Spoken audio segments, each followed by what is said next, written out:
Welcome back to Cartoon Analysis. I am your host Giovanni Perez Mendez, and in this video I will be reviewing Season 3, Episode 1, Part 2 of Star vs. the Forces of Evil, better known as Moon the Undaunted. Let's check it out. Many years before, we have an open shot of Muni Kingdom in the distance along with the monster army in front who seem to be preparing for battle. Inside Muni Castle, younger Moon is mourning over the loss of her mother while remembering the queen she was by looking at a photograph of her. Count Mildrew interrupts, who is a character we have not encountered yet in the series. He comforts Moon when it's obvious she doesn't want to be. Then another side character walks in who came to inform Moon of a situation in the Situation Room. Mina Lawberry is then seen interrogating a Monster King who says, quote, "I swear it wasn't my orders." According to Mina, the Monster King is the leader of an army and they are the ones who had killed the previous queen, Mother of Moon. The king admits the truth and says it was agreed upon to sign a peace treaty between the Monster and Moonians, but then a general of his had gone rogue and killed the queen, which this, of course, leads to Toffee who had killed Moon's mother. It then becomes a debate if they should fight for the last one standing or sign the peace treaty and end the entire mess as long as both sides are pleased. Younger River interrupts and recommends it should be Moon's choosing as she is the recently new queen. Goes to start showing why Moon had liked River so much in the past to be with him later on in the future. Moon announces to the group she will have her final decision at dawn, after awkwardly finding an excuse to give herself more time. While alone regretting her decisions made at the conference, Moon is greeted by River who apologizes for making an outburst during the meeting. He gives her an apology meet, which is what his family, the Johansons, used to apologize for the wrongdoings. Moon is just happy to know someone cared to listen to her after losing her mother.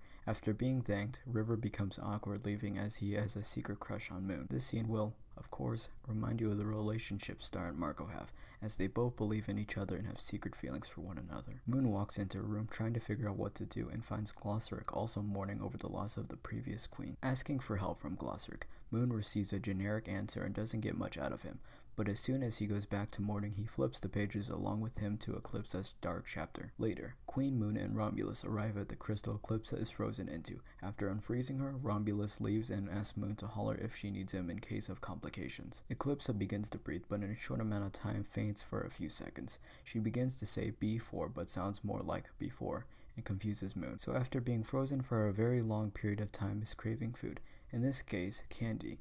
But because it's television, they changed the name Snickers to Snookers to be appropriate. After being told she has been frozen for 300 years, it doesn't faze Eclipsa as much and keeps eating. But her main concern is how young Moon is to be queen, since usually, the mother is still leader until the princess is old enough, which is far past her current age. This creates an emotional bond between the two, but is soon interrupted to finally ask what Moon wants from Eclipsa, which is a helping hand. Moon seeks a spell that can destroy something immortal from Eclipsa's forbidden chapter, and finally, the two of them make the deal.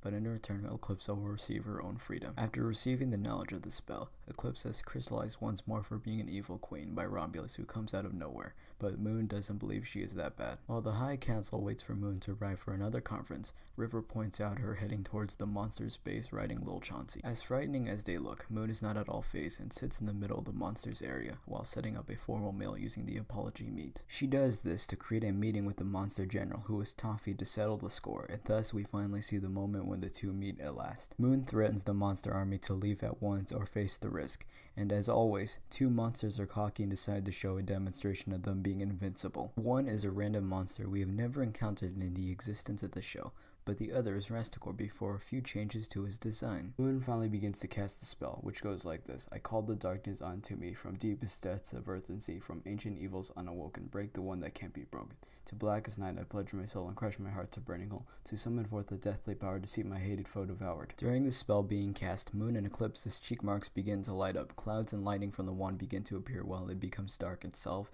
and dark magic begins entering Moon's veins, contaminating her body. Then the spell is fired, but in defense, Moon fires it at Toffee's finger before he grabs the wand or hurts her. This is the day his finger became severed. After realizing they can be defeated, the monsters scatter scared and frightened except Toffee, who leaves more angry and annoyed than ever. Moon realizes she had won, and River finds and congratulates her. We then finally get to see a hug way more adorable than Starco from the two of them. The council arrives furious about what happened, but Moon treats them the way they treated her and leads them more like a queen. After standing up for herself, she promises on that day she will hunt down the monster army and defeat them once and for all. The final shot is of her heading to Muni Kingdom with the others bowing to her, and thus the episode ends. Thank you, ladies and gentlemen, all for watching. I hope you enjoyed the video.